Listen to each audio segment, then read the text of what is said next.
Pwede mo bang kalaman yung specific number ng respondents, tapos margin of error sa yung cost of the survey?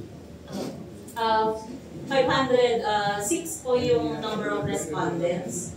At yung margin of error ay negative 5% po. Confidence level ay 95% po yung sinet. Actually, 385 lamang ang kailangan namin, pero lumagpas po doon sa target na something. At yun po, survey po yung ginawang pamamaraan. Pero hindi lang po siya survey, medyo 15 minutes yung isa pong average time para po in-depth na. Ay, ma'am, yung date po pala. Date na kinunta. January to March po yung data gathering. Classification ng mga participants. Social classification. Yung nag-present na po kanina. Pwede kami makahingi lang po. Yes po.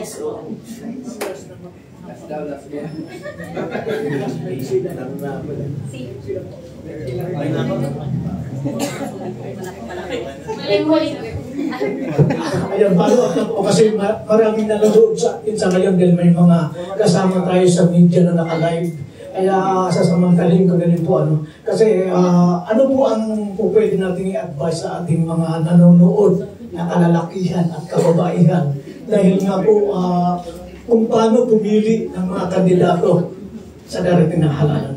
Thank you po. Siguro, diretso ko na dun sa sabihin natin, closing to. Maganda yung tanong at salamat po at i-raise nyo yan. Kapwa para sa mga babae. Malapit na yung eleksyon, no? Meron lang 4 na puntos na gusto namin i-reiterate. Una, yung lumako, no? Ang kababaihan, syempre ang malalakihan, no? Yung pangangailangan na patuloy na lumahok yung kababaihan sa mga democratic processes, katulad ng elections sa May 12. Sa survey nakita natin yung general disappointment, yung frustration, doon sa political system at sa eleksyon. Sabi, magulo, madumi, marahas, ginagamit yung mga kababaihan para lang sa ilan. Yung sistema ng politika ngayon ay systematically, pinagkakaitan din talaga niya ng boses yung kababaihan. Again, very limited yung options na ino-offer sa atin. Pero lumahok tayo. I-harness natin yung disappointment, yung frustration, yung galit ng mga mamamayan para makakilos tayo para sa politika ng pagbabago. Yun naman yung gusto natin lahat. Pangalawa, at mahalagang hakbang para sa pagsusulong natin ng pagbabago, politika ng pagbabago na gusto natin, ay maging mapanuri, no? At syempre, huwag magpalinlang. So, mahalagang panghawakan, while very aspirational, no? Yung mga binanggit na pamantayan ng kababaihan sa pagpili ng kandidato. Ang plataforma, track record, yung integridad, no? Lalong kinakailangan yan ngayon, lalong kinakailangan maging critical sa panahon na malaganap yung disinformation, fake news na systematic ding ginagamit, no, ginagawa para makakuha ng boto, no? With the development ng technology, nag-develop din kung paano, halimbawa yung vote buying, no, at yung iba't ibang mga pamamaraan para mandaya, no, lokohin yung ating mga botante. Pangatlo, magbantay.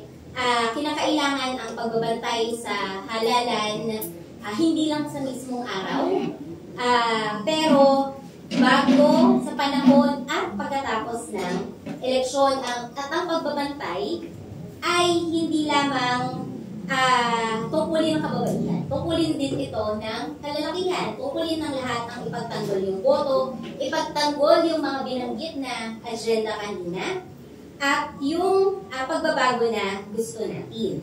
Ang Babae Bantayan ng Eleksyon o Babae Network, kung saan ang Center for Women's Resources ay ay tumatay yung secretariat ay kaisa ng mga mamamayan sa pagbabantay sa nalalapit na halalan. Nagsimula tayo noong 2013. At simula noon, ang gawain natin ay mag-raise ng awareness kaugnay ng women's political participation, naglulunsad tayo ng mga voters education, pag-disseminate ng information kaugnay ng electoral fraud and violence, yung iba't ibang forma nito, and then concretely, yung monitoring and reporting. Kailangan kapag nakakita tayo ng mga kaso, ng dayaan, ng karahasan, iulat natin ito. No? Gayun din, no? At napakahalaga na iulat, kanina tinanong yung paggamit sa mga kababaihan. Kasama yan sa i-monitor natin. At kasama yan sa tungkulin natin lahat na bantayan yung mga sexist, misogynistic, mga discriminatory na mga campaign activities ay i-report natin. No? Pang-apat at pang-huli, and I hope i-capture ito ng mga kasamahan natin sa media, yung patuloy na pagkilos.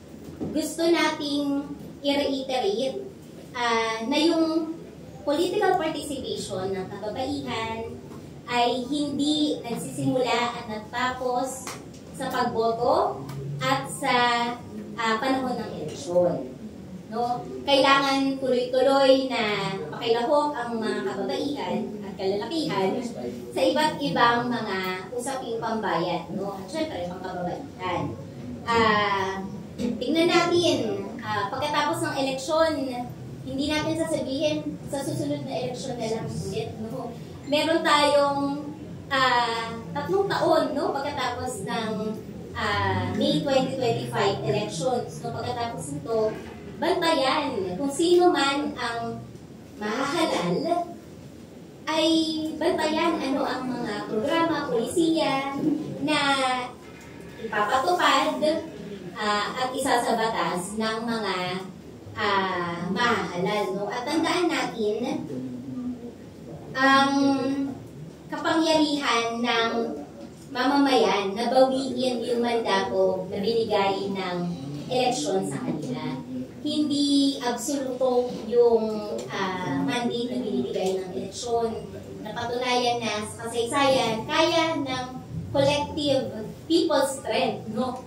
Na bawiin yung mandate kahit mga halal yung mga opisyal, may mga legal na mga pamamaraan, pero may mga historically proven na mga pamamaraan para bawiin yung mandatong ibinigay ng halalan sa mga nahalal na nag-betray, hindi tumupad sa pangako sa mga mamamayan. Siyempre, hindi ito madali, pero ito ay karapatan at responsibilidad ng mamamayan, ng kababaihan, para at the end of the day, mapanagot yung mga leader na hindi tapat sa kababaihan at sa ating bayan.